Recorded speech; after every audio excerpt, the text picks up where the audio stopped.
Nicolas Turquois, bonjour. Vous êtes député à l'Assemblée nationale. Nous sommes aujourd'hui le mardi 19 janvier. Hier, nous avons célébré la reconnaissance par la France du génocide arménien de 2001.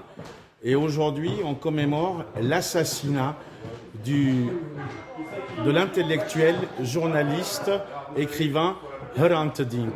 Quel souvenir avez-vous de Hrant Dink de l'époque? Alors, j'ai un souvenir qui est diffus parce que l'actualité remplace l'actualité, mais j'ai le souvenir d'un journaliste turc d'origine arménienne qui avait essayé de favoriser le rapprochement entre les communautés, essayer que la Turquie ait un regard peut-être plus objectif sur ce qui s'est passé au début du XXe siècle et qui a été assassiné de mémoire par un fanatique turc. C'est l'exemple d'une société turque qui doit se parler avec elle-même. Elle a des diversités dans ses origines. Il y a bien sûr les Turcs, il y a bien sûr des gens d'origine arménienne, il y a bien sûr la partie est du pays. Il faut que la Turquie ait ce dialogue de transparence avec toutes les communautés qui la composent et avec ça, elle arrivera à aller de l'avant. Aujourd'hui, il me semble que c'est pas le cas, ou en tous les cas pas totalement le cas par une partie des responsables politiques turcs. Donc il faut, voilà, à travers M. Dink, c'est tous ces combats pour tous ces pays. Je peux penser aujourd'hui à l'opposant russe, Navalny, qui est revenu dans son pays pour essayer qu'il y ait des prises de conscience. Et toutes ces paroles, elles sont riches.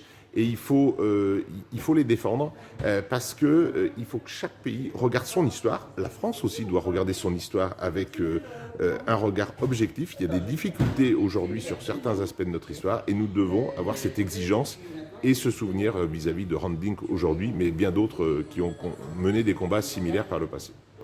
Alors aujourd'hui, nous assistons à une accalmie des déclarations entre le président de la République Emmanuel Macron et le président turc Erdogan. Est-ce qu'à un moment donné, ça n'envisage pas une éventuelle envie de la Turquie, une fois de plus, de rentrer en Europe? Je crois qu'on en est à des années-lumière de l'entrée de la Turquie en Europe. Il y a tellement de progrès qui seraient à accomplir dans le fonctionnement démocratique de ce pays que pour l'instant, ce n'est même pas envisageable. Il faut continuer à travailler, il faut continuer à rapprocher, il faut régler les différents problèmes qu'il y a entre la Turquie, qui est aux portes de l'Europe géographiquement, et l'Europe. Il y a des sujets à avoir, donc c'est important d'avoir ce dialogue exigeant pour faire progresser la démocratie en Turquie, mais aussi faire progresser d'autres sujets. Il faut avoir ça, mais pour l'instant, et je crois que ce n'est pas un sujet qui est du tout à l'ordre du jour.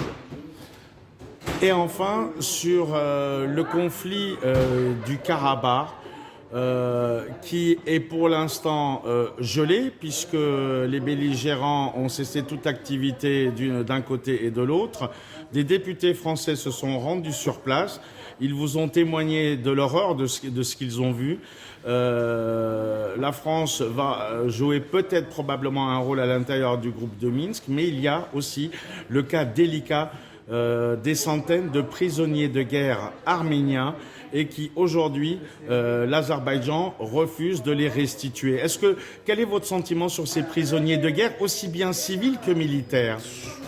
Alors, très honnêtement, je ne connais pas la situation, c'est pas mon cœur de sujet à l'Assemblée, je suis pas à la Commission des Affaires étrangères, mais c'est pour ça qu'il me semble aussi paradoxal cela peut sembler, il me semble qu'il faut rétablir un dialogue exigeant avec la Turquie, qui est un acteur majeur dans ce conflit, et donc de remettre que la France soit dans cet échange, que l'Allemagne, qui a une importante communauté turque, mais aussi des échanges économiques importants, soit dans la partie pour essayer de faire avancer ce sujet. Il me semble que c'est la voie de sagesse, même si elle peut assurément crisper les uns et les autres dans cette approche, mais il faut malgré tout réintégrer la Turquie à la table des négociations pour faire avancer la problématique des prisonniers en Azerbaïdjan.